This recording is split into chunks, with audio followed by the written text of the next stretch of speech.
Hey, we'd like to take a minute to thank our sponsor, iZotope, makers of software and plugins for audio repair, mixing, and mastering. We use iZotope products here at the High Gain. It's an important part of how we've been able to bottle pure podcast gold week after week. And guess what? iZotope offers 1 free month of Music Production Suite Pro, which has all the tools you need to mix, master, and repair audio. Also, you can get 10% off all other software using the promo code FRET10. That's FRET10. All of this is at iZotope.com, IZOTOPE.com.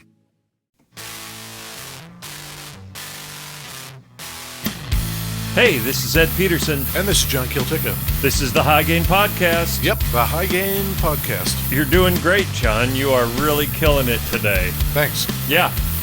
What do we talk about on this podcast, John? We talk about guitars, Ed. That's cool. Guitars are cool. Yep. Everyone likes guitars. Yep. Little kids like them.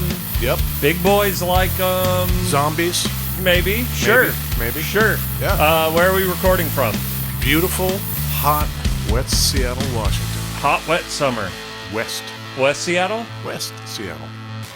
You know what, Ed? What? My mouth is a little stingy Oh, stingy from drinking a bitey beverage. Oh, man. And I like it. It's in a good way. We both got the same beverage, but you already started on yours. Yeah, Timber City Ginger Beer. It says Timber City Ginger. It's on an aluminum can with an actual printed label that's just stuck to a plain aluminum can. It's super small batchy. Yeah. You know how you know it's small batchy? How's that? It was $5 for a single can. But it's pretty good. I think you're going to like it, Ed. Okay, here we go. I think I'm you going should in. Crack it. Take a sip. Yep. Not too sweet. Nonetheless, very bitey. I've been rocking a lot of those kombucha lately. And this, oh yeah, it kind of comes in. Yeah. It kind of comes in afterwards, doesn't it? It's got the sneaker heat. Kind of hits you with that strawberry up front and then pokes you with a little ginger. That's pretty good. Yeah. What do we got? We got filtered water. Yep. We got ginger.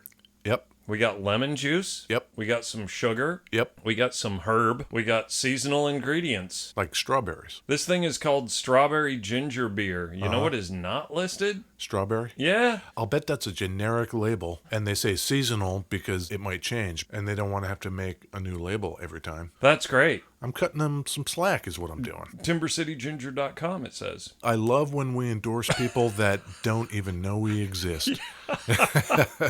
It's great. Maybe I'll shoot them an email and say, not for nothing, we love your beverages. Mm-hmm. There you go. Yep. Enough of this, beverage talk.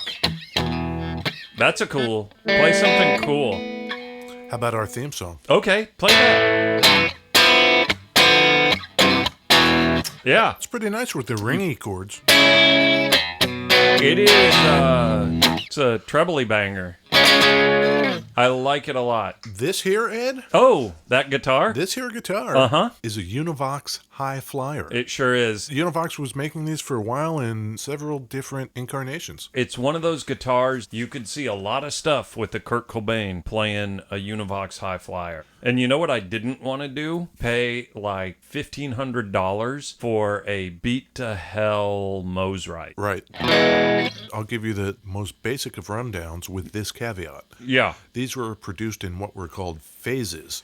Okay. Over time. So this is phase 1, and it is characterized most prominently by just a couple things. It's got P90s in it. Yeah. I don't think we've done a P90. I don't think we have either. So that's kind of nice. Yep. It has this raised logo on it. It's a raised aluminum plastic logo. That's it. That's your phase 1. It's got 2 switches. Rocker switches that turn the bridge and neck pickup on and off. It's cool. And a tone and volume. Yep. Comes in sunburst. The phase 1s did not come in solid colors. Oh, only Sunburst. Okay. So how did this all start? You're aerating your ginger beer beverage. Well done. Yeah, thank you. A guy named Bernie Mursky. Bernie. We got your Bernie Sanders. Yep.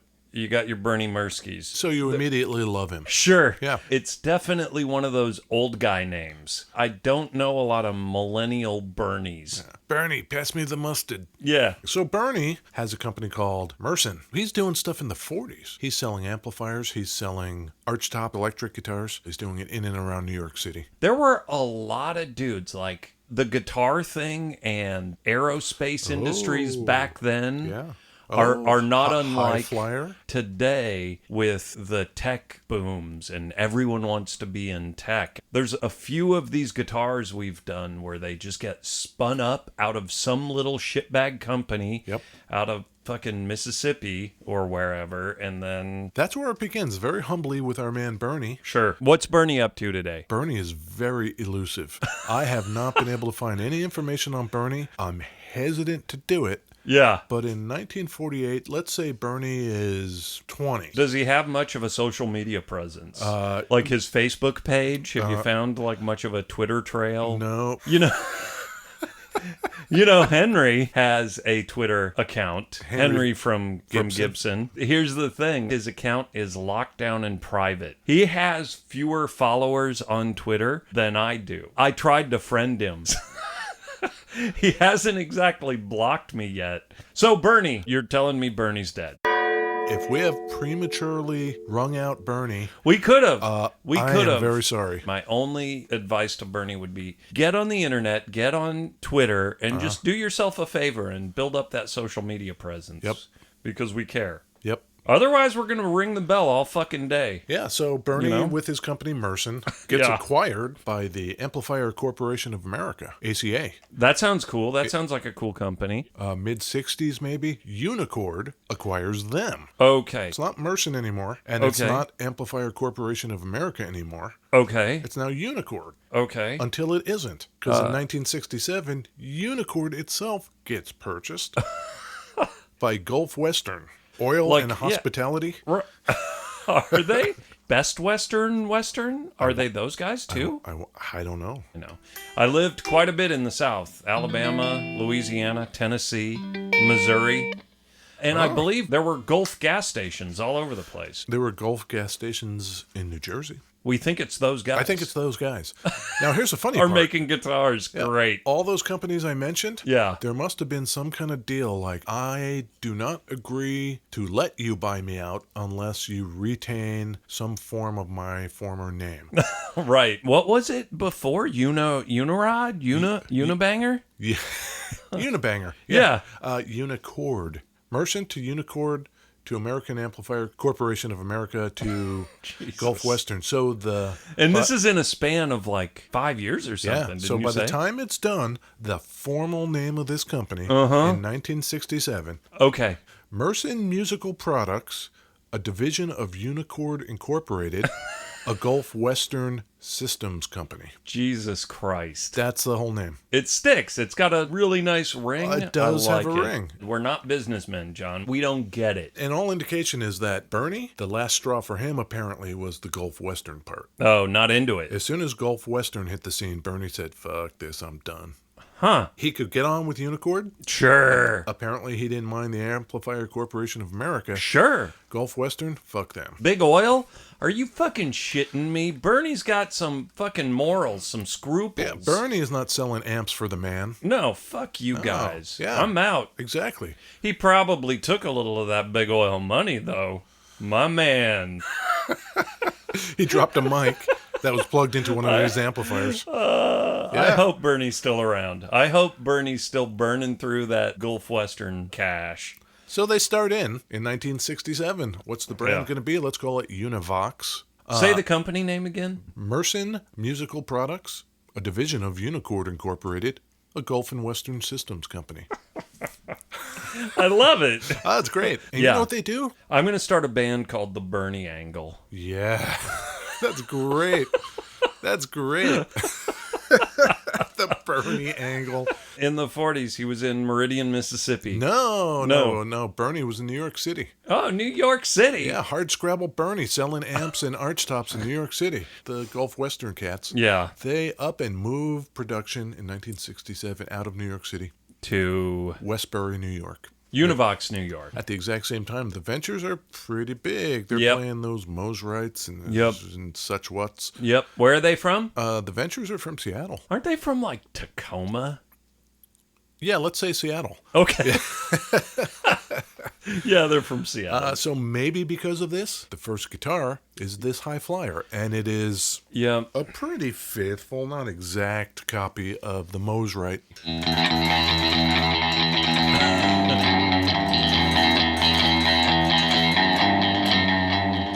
Yep. I don't know if people listening to this go, "Oh, the guitar the Ventures played." Do people know what a Mosrite is? Like, I don't know. Kind of an upside down Strat. The bottom horn sticks out further than the top horn, so Yeah. it's kind of this asymmetrical Yep. offset body. Even like the Mosrite had also the angled neck pickup. And that brings us to this Phase 1 guitar that we're playing and enjoying.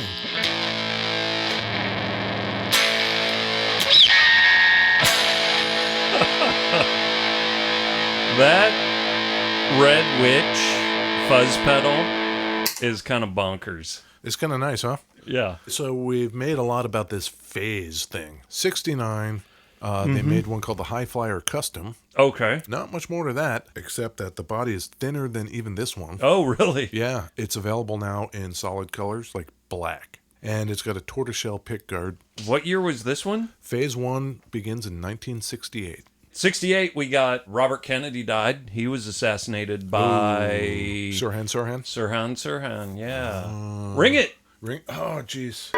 There you go. We got MLK. Oh, boy. 68 was a bad year. Upheaval in this country. Yeah. Yeah. Shit was going to hell. Yeah. Whatever. You know what we had? Gulf Western made guitars.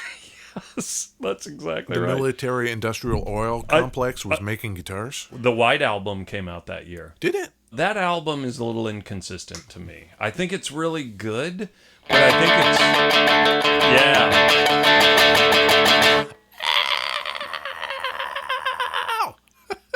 I didn't know that was the year. Wow, The that's year I pretty was cool. born, yeah. Yeah. So where was this thing made? People Boy. might be asking, even though the headquarters of the parent douchebags is in Westbury, New York, Univox, New York. they're getting them from Japan. Oh, They of are not the course. only ones doing this at this point in history. The bottom wasn't well populated by the big boys, so the Japanese Right. moved in, and it began basically the copy era. Gibson sued Ibanez because they were copying their designs. Yep. As far as I know, nobody ever sued the Gulf Western Which oil is- dudes. Like, how are you going to sue the dudes with all that money?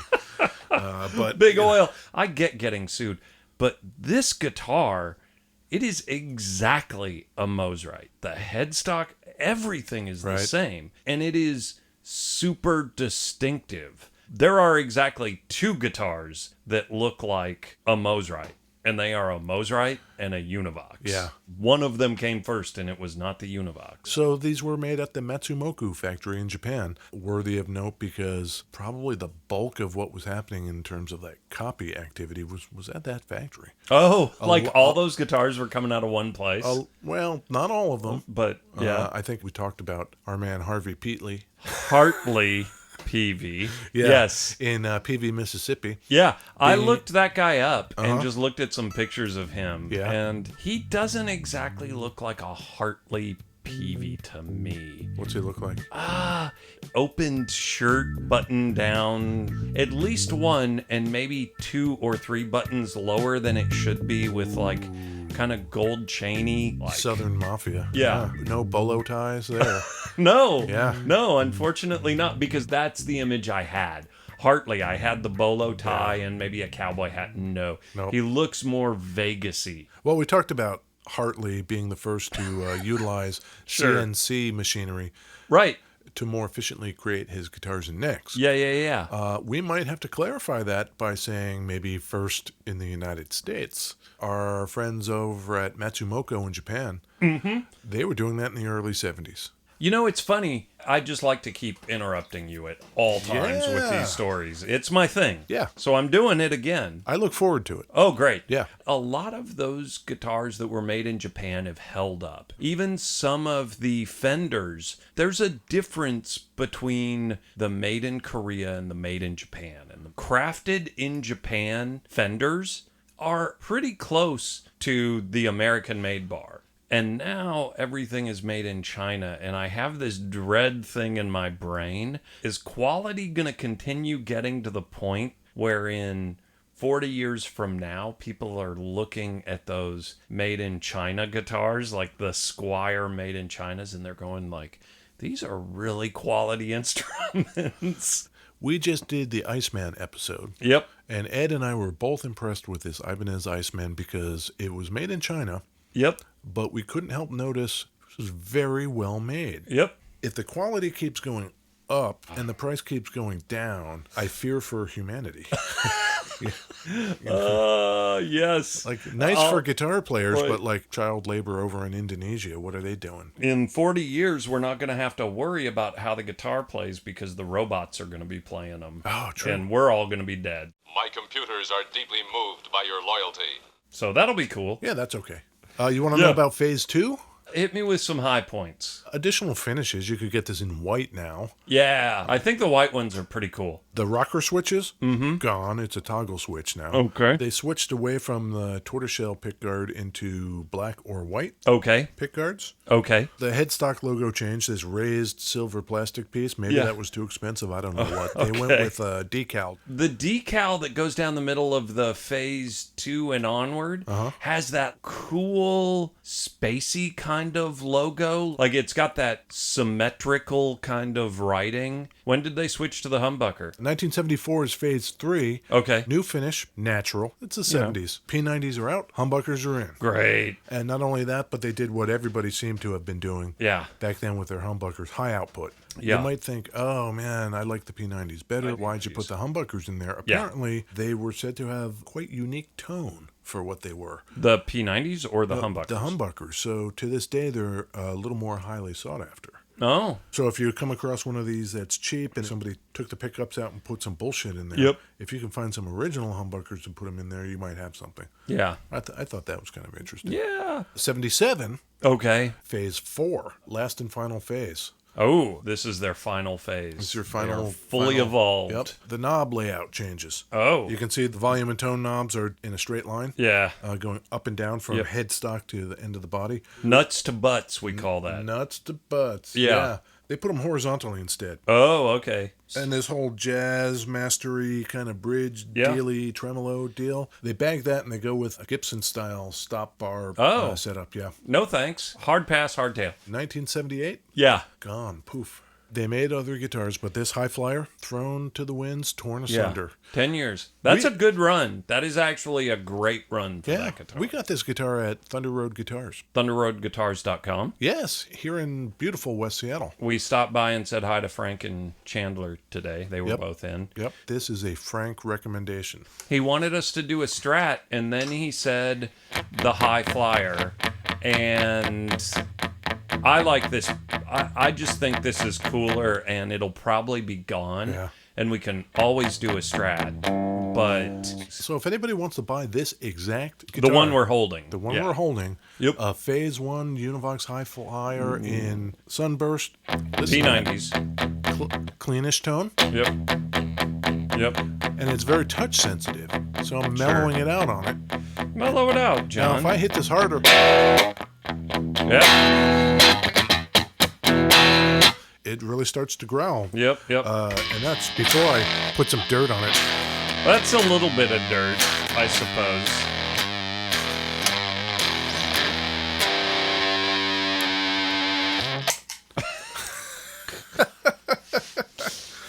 So, Yeah. you would think that in 1978, Yeah. it's said and done, it's over. Yep. It's not, because this guitar finds favor with the people of our generation, Ed. I wanted to do this one because the Kurt Cobain.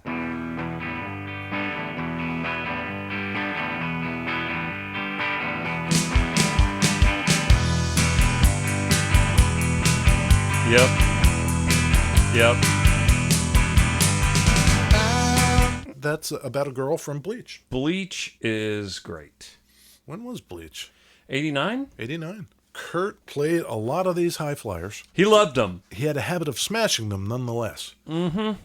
And so every city that Nirvana went to and they toured, they had to send guys out to scour the city for Univox Hi-Fliers, because Kurt would play a gig and smash that thing to pieces. Yep. And then they go to the next city and he would need another one. I read an interview with him where he was saying that he'd get pissed off at pre-Dave Grohl. That's where it started. He got mad at the drumming and he smashed a guitar because he was so pissed off. Jack Endino recorded Bleach, and there's a couple of stores in like Tacoma and Everett that sold them handfuls of those guitars. and all of them for around $100 a piece. He smashed a lot of those things. We miss you, Kurt. We do. Yeah. Let's play someone else. Bands that followed in the footsteps. Yep. Verbena, 1997. This is a song called Hot Blood.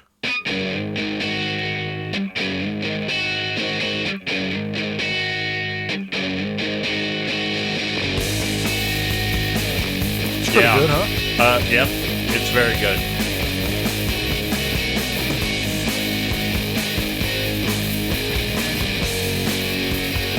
You know what I like about that one? You can hear the growl of the Hi-Flier that on its surface could be anything with humbuckers.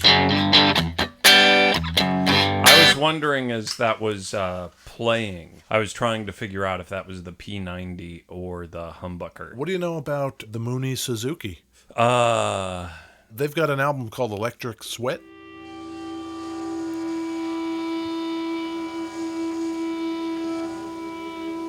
I like this. I like where it's starting. Yeah. Oh, that's real nice. Oh, wow. Yep. It's very garage rocky. Yeah, I'm into it. that's really nice. Yeah, very garagey. I pulled up the Wikipedia there from New York City. The Mooney Suzuki is an American garage rock band. Is this the punk instrument? And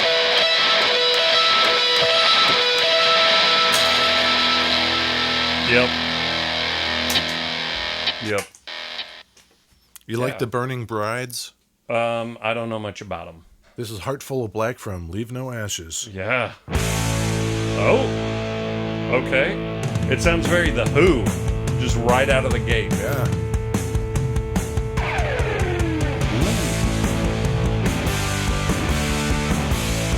Yeah. I can, yeah. You take me right up to the top of the world, then you push me. I picture windmill Oh, guitar technique from that guitar player, fist up in the air with the pick in it. Yep. I can picture those guys in a garage, a 20 by 20 garage, and just arena rocking the fuck out of it. Out of the garage. Yes. Yeah. That's what I think of those guys, and I think that's great. I bet they play shows to 4 people that are killer. I bet they go hard every time. That was Burning Brides. Burning Brides. We'll have to Yep. check out more Burning Brides. Yep. We're going to end with something a little more on the unusual side, Ed. Yes, Do you like the Frogs? I do. Yes, so do I. I don't care if you disrespect me. Nope. From the album, It's Only Right and Natural. Yeah. Great.